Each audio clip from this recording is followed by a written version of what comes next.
Everyone, so welcome to my YouTube channel. So this is the 11th video on YouTube. ठीक है, उसके बाद हम एक सीरीज चला रहे हैं जिसके अंदर complete e commerce platform create करेंगे, जिसका नाम हम शॉप स्मार्ट रखें। आप अपने हिसाब से नाम रख सकते हैं इस प्रोडक्ट या प्रोजेक्ट को। ठीक है, और इससे पहले हम कंप्लीट जो बैकएंड है इसका उसको राइट डाउन कर चुके हैं, और उसको अगर आप फॉलो करना चाहते हैं तो इससे पहले हम एक लॉन्ग वीडियो भी अपलोड किए जिसमें कंप्लीट बैकएंड का कोड जो है ना उसको मतलब क्रिएट कर चुके थे हम।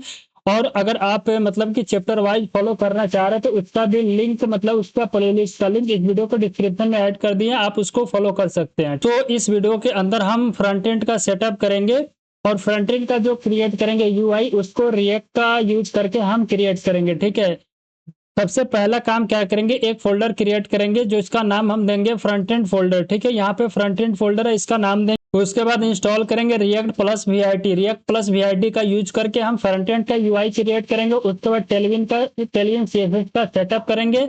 देन इसके अंदर हम ऐड करेंगे रिडक्स टूलकिट को फॉर स्टेट मैनेजमेंट के लिए। ये रिडक्स टूलकिट क्या होता है, एक एक्सटर्नल स्टेट मैनेजमेंट लाइब्रेरी है जिसका यूज करके स्टेट को मैनेज करते हैं। ओके, उसके बाद फिर हम मतलब फोल्डर स्ट्रक्चर के कंसेप्ट को समझेंगे। उसके बाद अपना जो पुराना वाला गिटहब रेपो था उसको अपडेट करेंगे। ठीक है, ऑलराइट। तो मेरा कोड का स्ट्रक्चर कुछ इस तरह है। VS कोड के अंदर देख सकते हैं सबसे पहले एक बैकएंड का फोल्डर है जिसके अंदर हमारा जो कंप्लीट बैकएंड का कोड है उसको हम इसके अंदर राइट डाउन कर चुके हैं। ठीक, उसके बाद हम आज से इसके अंदर फ्रंट एंड का कोड का जो सेटअप है उसको करेंगे। देन कल से फ्रंट एंड का कोड को क्रिएट करेंगे। उसके लिए आप क्या कर सकते हैं, सबसे पहले गूगल पे सर्च करेंगे क्योंकि हमको रिएक्ट प्लस वीआईटी को इंस्टॉल करना है। देन टेलविन का सीएसएस सेटअप करना है।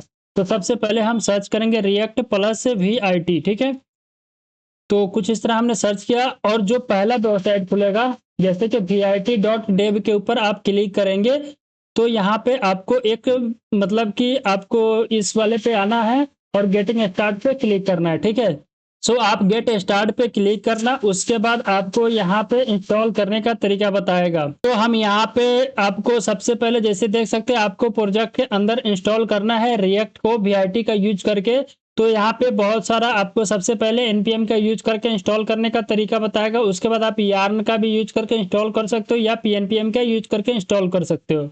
तो हम इसके अंदर npm का यूज कर रहे हैं तो इसलिए इसको npm से क्रिएट करेंगे। आगे वाले आने वाले कभी भी कोई और सीरीज के अंदर हम pnpm का यूज करके भी कर सकते हो। तो फिलहाल हम npm का यूज कर रहे हैं, तो ये वाला जो कमांड है इसको यहाँ से कॉपी करेंगे।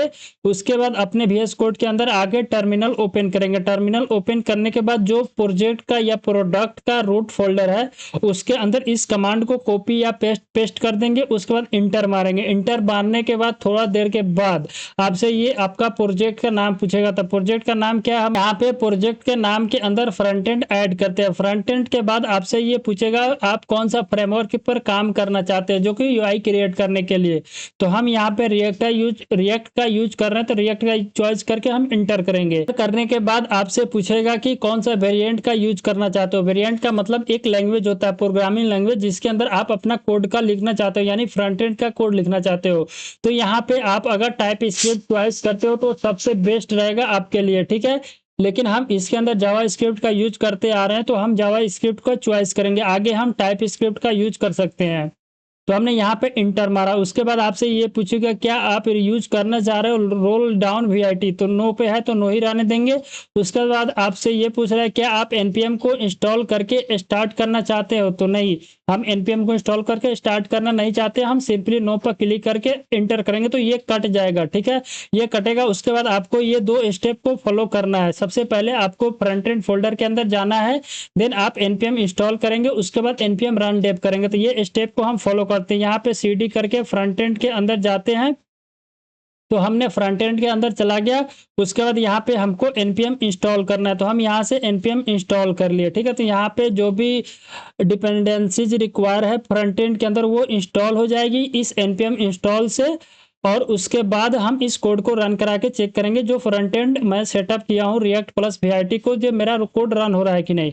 तो अब हम क्या कर सकते हैं, यहाँ पे npm रन डेव कमांड चलाएंगे। इसको चलाने के बाद मेरा कोड रन हो जाएगा लोकल होस्ट 513 5173 के पास। ठीक है, जब भी आप वीआईटी या रिएक्ट प्लस वीआईटी को जब आप रन कराओगे तो आपका बाय डिफॉल्ट पोर्ट नंबर इसके ऊपर ही रन होगा। इसको कॉपी करके आप यहाँ पे कट गया। ठीक है, तो हमने कट गया। उसके बाद एक बार और इसको रन कराते हैं। ठीक है, npm रन डेव कराए तो इस वाले यूआरएल पे चल रहा है, तो हम अपने ब्राउजर के अंदर चलेंगे और लोकल होस्ट 5173 पे इंटर मारेंगे तो आपका यहाँ पे वीआईटी प्लस रिएक्ट का कोड जो आप एक तरह से समझ सकते हो, that is the boiler plate code. ठीक है, जैसे कि HTML के अंदर बॉयलर प्लेट कोड होता है, उसी तरह ये बॉयलर प्लेट कोड है रिएक्ट प्लस वीआईटी का। ठीक है, तो यहाँ पे आपको ये बताएगा भी कि आपको कहाँ एडिट करना है। तो हमको जैसे कि app.jsx के अंदर आप कोई भी चेंज करोगे और जो सेट करोगे, मतलब चेंज करने के बाद सेव करोगे, तो वो आपका इस यूआई के ऊपर शो होगा। यूआई का मतलब होता है यूजर इंटरफेस। ठीक है, तो हम इसको चेक करते हैं। सबसे पहले फ्रंट एंड के अंदर चलेंगे, SRC के अंदर चलेंगे, तो यहाँ पे आपको बहुत सारा फोल्डर दिखाई देगा। देखो, जो नोड मॉड्यूल फोल्डर होता है ना, तो जब भी आप कोई एक्सटर्नल npm पैकेज इंस्टॉल करते हो तो उसका जो भी कोड का जैसे डाटा वगैरह होता है ना, वो यहाँ पे इंस्टॉल होता है, तो वो इसके अंदर आती है। जब आपका पब्लिक फोल्डर एक दिखाई देगा, इसके अंदर आप इमेज वगैरह ऐड कर सकते हो पब्लिकली। ठीक है, उसके बाद आपका जो मेन कोडिंग पार्ट आता है ना, जिसके अंदर आप फ्रंट एंड के यूआई के लिए कोड राइट डाउन करोगे, वो आपका SRC फोल्डर होता है। ठीक है, इसी के अंदर आप कोड को राइट डाउन करते हो और ये एक एसेट फोल्डर होती है। एसेट के अंदर बेसिकली ये होता है कि आपका जो वेबसाइट के अंदर यूज हुआ मीडिया फाइल है, लाइक वो वीडियो हो सकती है, इमेज हो सकती है, MP3 हो सकती है, बहुत सारा कुछ हो सकता है, जिसको आप इस एसेट फोल्डर के अंदर अटैच कर सकते हो, मतलब कि नेस्टेड फोल्डर क्रिएट करके भी। ठीक है, उसके बाद आपको एक app.cs फाइल दिखाई देगा, app.jsx फाइल दिखाई देगा। ठीक है, तो इसके अंदर वो CSS इंक्लूड होगा, यहाँ पे देख सकते हैं। ठीक है, जो भी कोड के अंदर चेंज करना है आपको app.jsx के अंदर चेंज करना है, तो हम यहाँ से इस कोड को रिमूव करेंगे और H1 का यूज करेंगे। इसके अंदर हेलो वर्ड प्रिंट कराते हैं। ठीक है, तो हमने यहाँ पे कोड के अंदर कुछ चेंज किया। अभी यहाँ से क्या करते हैं, ये जो भी है इसको हम यहाँ से रिमूव करते हैं। इतना रिमूव करने के बाद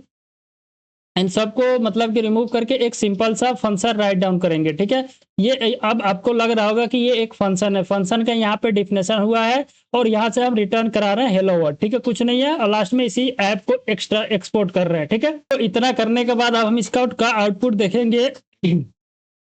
तो यहाँ पे देख सकते हैं हेलो वर्ल्ड प्रिंट हो रहा है। अब वो सोचेंगे जी ये हेलो वर्ल्ड सेंटर के अंदर क्यों आ रहा है। देखो, ये सेंटर के अंदर इसलिए आ रहा है क्योंकि मेरा जो main.jsx है ना, इसके अंदर आपका एक index.css फाइल इंपोर्ट होगा और ये आपका ऐप यहाँ पे रेंडर हो रहा है। तो जो भी स्टाइलिंग आपका index.css के अंदर ऐड है तो वो आपका अप्लाई हो जाएगा। आप अगर इसको रिमूव कर दोगे ना और सेव करोगे, सेव करने के बाद जब आप देखोगे तो ये आपका इसके ऊपर कोई भी CSS अप्लाई नहीं हुआ अभी तक। ठीक है, उसके बाद आप main.jsx के अंदर आपको ऐप को आप मतलब document dot get element by root dot render कर रहे हो, किसको, ऐप को। ठीक है, तो ऐप मेरा app.jsx के अंदर से आ रही है और ये रेंडर किसके थ्रू हो रहा है, ये index.jss के index.html के अंदर जो कोड आपका रिएक्ट वाले कोड को रेंडर करा रहा है। देखो, ये हमेशा ध्यान रखना कि जो भी आपका JSX होता है, वो कोड जो होता है ना, वो ब्राउजर नहीं समझता है। ठीक है,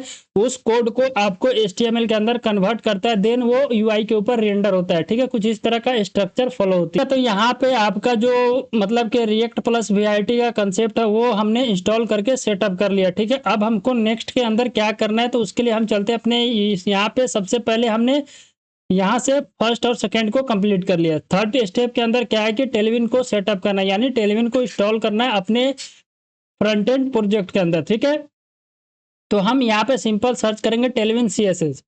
ऑलरेडी यहाँ पे मेरा जो टेलविन का जो करंट वर्जन चल रहा है वो 4.1 चल रहा है, तो इसी को हम इंस्टॉल करने वाले अपने प्रोजेक्ट के अंदर, यानी रिएक्ट वाला जो फाइल है ना, रिएक्ट वाले जो फोल्डर है उसी के अंदर इंस्टॉल करना है।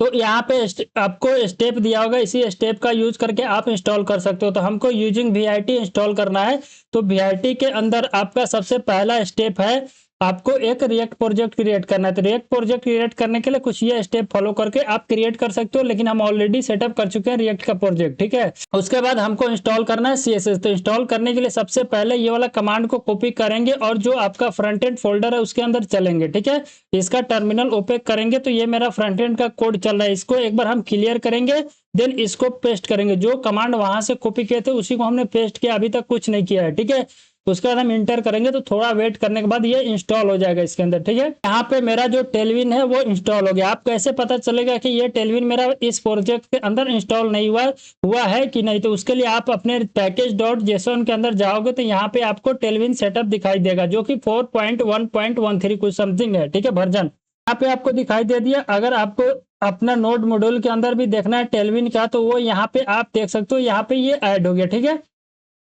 यहाँ तक आपको क्लियर है कि कैसे हम टेलविन को इंस्टॉल किया अपने प्रोजेक्ट के अंदर। ठीक है, उसके बाद नेक्स्ट स्टेप आप यहाँ से फॉलो कर सकते हो। आपको थर्ड स्टेप के अंदर एक वीआईटी प्लगइन को ऐड करना है अपने प्रोजेक्ट के अंदर। वो कहाँ पे ऐड करना, वो यहाँ पे बताया आपको, vit.config.ts के अंदर हम जेएस का यूज करना है। तो यहाँ पे एक फाइल होगा, इसको सबसे पहले हम यहाँ से कॉपी कर लेते हैं। ठीक है, उसके बाद vs कोड के अंदर आ गए। उसके बाद vs कोड के अंदर आ गए और जो आपका vit.config.js है इसी के अंदर उसको पेस्ट करते हैं। हमने उसको पेस्ट कर दिया। उसके बाद एक प्लगइन ऐड करना है यहाँ पे, टेलविन सीएसएस।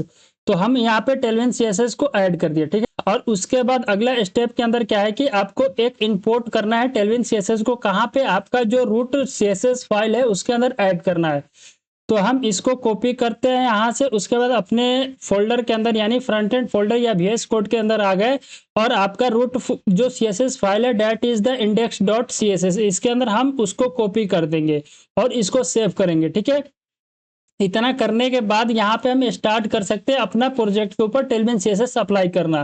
तो हमको टेस्ट करने के लिए जो ये हमारा h1 है इसी के क्लास नेम देते हैं। ठीक है, और क्लास नेम के अंदर टेक्स्ट को हम क्या करते हैं 3 कर लेते हैं। ठीक है, यहाँ से 3 कर लिया। उसके बाद हम बीजी को रेड करते हैं, यहाँ से रेड करने के बाद 900 लेते हैं। ठीक है, इतना लेने के बाद सेव करने के बाद हम इसी कोड को रन कराएंगे। क्लियर किया करने के बाद npm रन डेव करेंगे। ठीक है, यहाँ से हमने npm रन डेव किया तो मेरा कोड यहाँ पे चलने लगा लोकल होस्ट 5173 के ऊपर। ठीक है, तो आप यहाँ पे देख सकते हैं। हम जब इस पेज को रिफ्रेश करेंगे ये अपने आप रिफ्रेश हो गया। रिफ्रेश होने के बाद मतलब कि अभी हमने वहां से रन कराया था तो ये रिफ्रेश होने में थोड़ा टाइम लेगा। तो यहाँ पे देख सकते हो हेलो वर्ल्ड प्रिंट हो रहा है और हमारा बैकग्राउंड काम कर रहा है, यानी टेलविन सीएसएस कंप्लीटली काम करने लगा। अगर चेक करना तो यहाँ पे हम टेक्स्ट को व्हाइट सेट कर सकते हैं। ठीक है, हमने टेक्स्ट को व्हाइट सेट किया तो मेरा टेक्स्ट व्हाइट शो हो गया। ठीक है, तो यहाँ तक हमने अभी तक इस प्रोजेक्ट के अंदर टेलविन सीएसएस का सेटअप कर चुके हैं, रिएक्ट प्लस वीआईटी का सेटअप कर चुके हैं। हमको अब ऐड करना है रिडक्स टूलकिट को, ऐड करना है स्टेट मैनेजमेंट को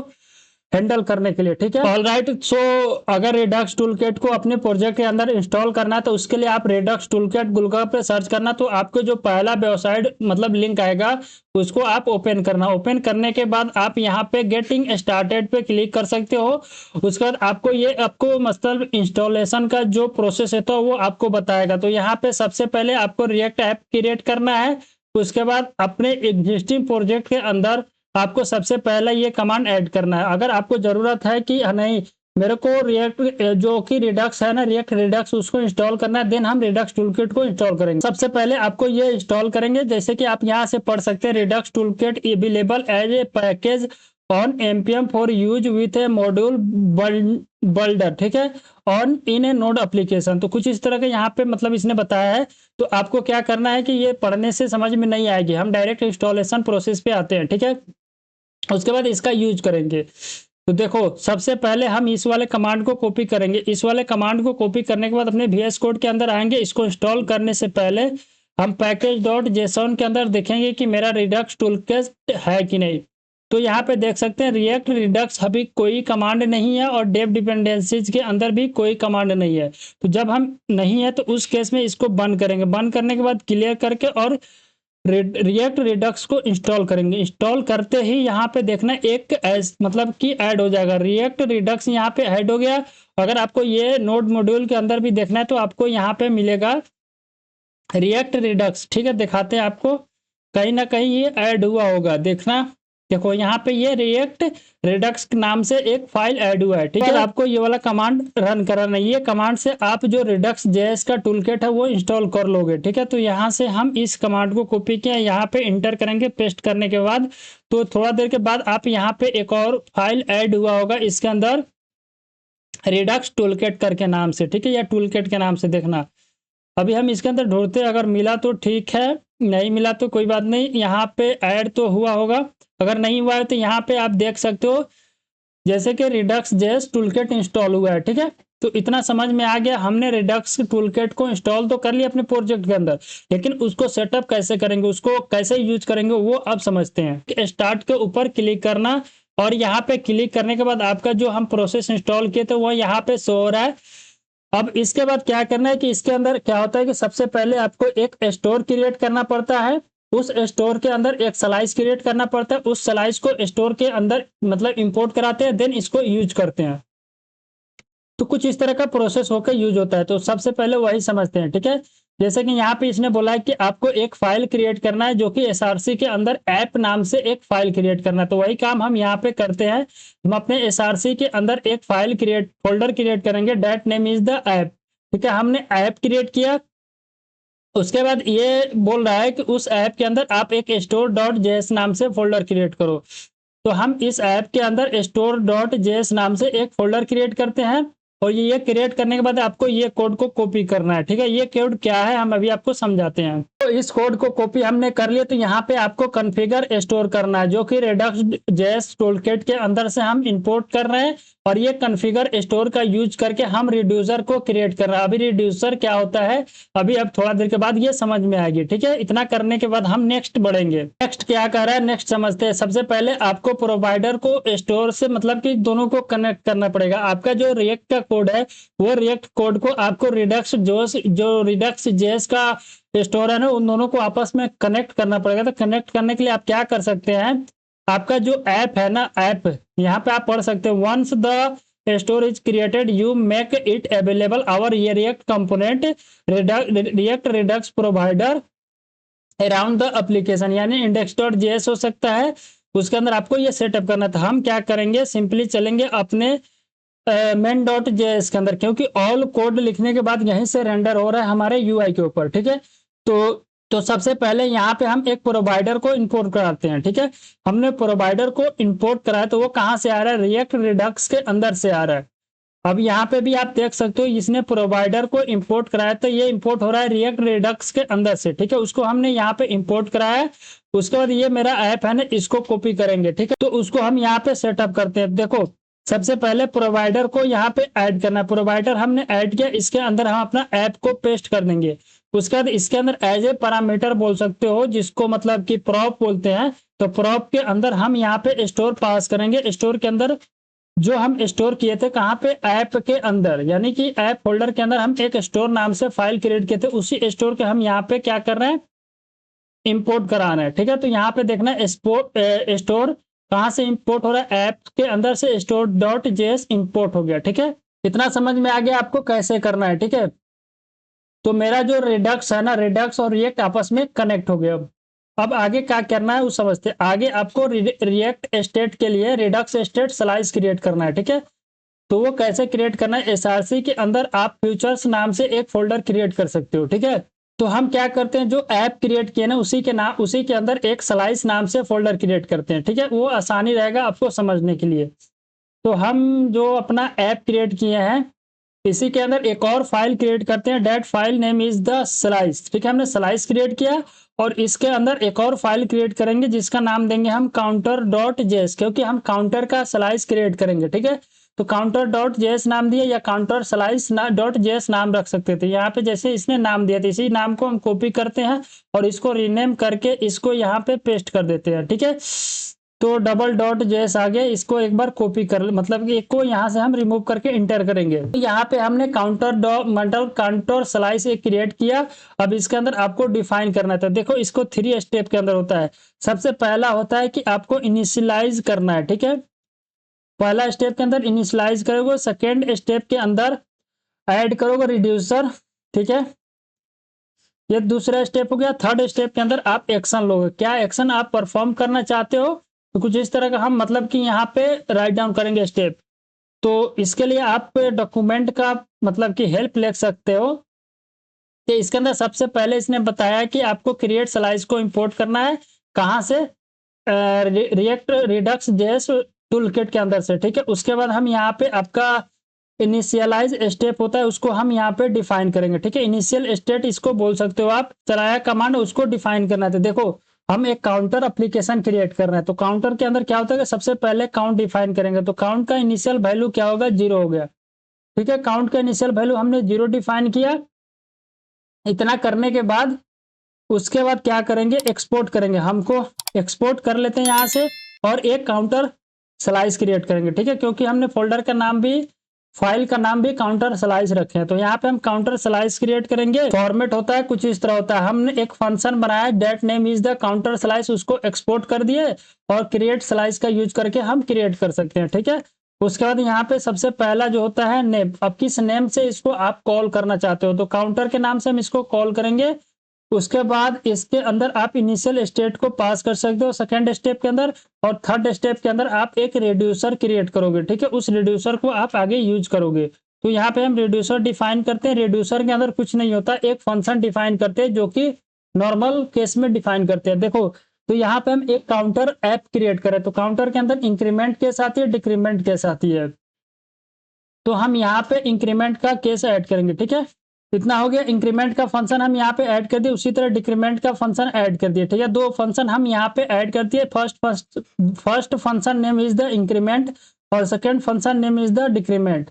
ठीक है, इतना करने के बाद इसके अंदर ये बताया होगा कैसे आप इसको एक्सपोर्ट कर सकते हो। तो एक्सपोर्ट करने के लिए कुछ इस तरह हम यूज कर सकते हैं। तो इसको एक्सपोर्ट करते हैं। यहाँ से हम सबसे पहले एक्सपोर्ट करेंगे और जो भी फंक्शन क्रिएट किए हैं ना उसको डी स्ट्रक्चर करके स्टोर कर लेंगे। तो सबसे पहले हम इंक्रीमेंट और डिक्रीमेंट को डी स्ट्रक्चर करते हैं। कहाँ से, काउंटर स्लाइस डॉट एक्शन के अंदर से। तो इसने भी वही काम किया है, काउंटर स्लाइस डॉट एक्शन के अंदर से इंक्रीमेंट, डिक्रीमेंट और इंक्रीमेंट बाय अमाउंट को इसने एक्सपोर्ट कराया है। ठीक है, जो कि इसके अंदर एक एक्स्ट्रा फंक्शन है। ठीक है, तो उसको हमने यहाँ पे एक्सपोर्ट करा लिया और फाइनल इसको एक्सपोर्ट कर देंगे। एक बार और एक्सपोर्ट करेंगे default counter slice dot reducer. ठीक है, उसको हमने यहाँ पे एक्सपोर्ट कर लिया। अब आगे देखते हैं कि क्या किया, इसको कैसे यूज कर सकते हो अपने प्रोजेक्ट, मतलब कि अपने कंपोनेंट के अंदर। अगले स्टेप के अंदर आपको स्लाइस को ऐड करना है अपने स्टोर के अंदर। ठीक है, यहाँ पे इसने बताया, आप इसको पढ़ सकते हो जाके डॉक्यूमेंट को। हम स्टोर के अंदर आते हैं, उसके बाद इसको इंपोर्ट कराएंगे। सबसे पहले जो हम मतलब कि अपना स्लाइस क्रिएट किए उसको यहाँ पे इंपोर्ट कराएंगे, जिसका नाम हम यहाँ देते हैं काउंटर स्लाइस।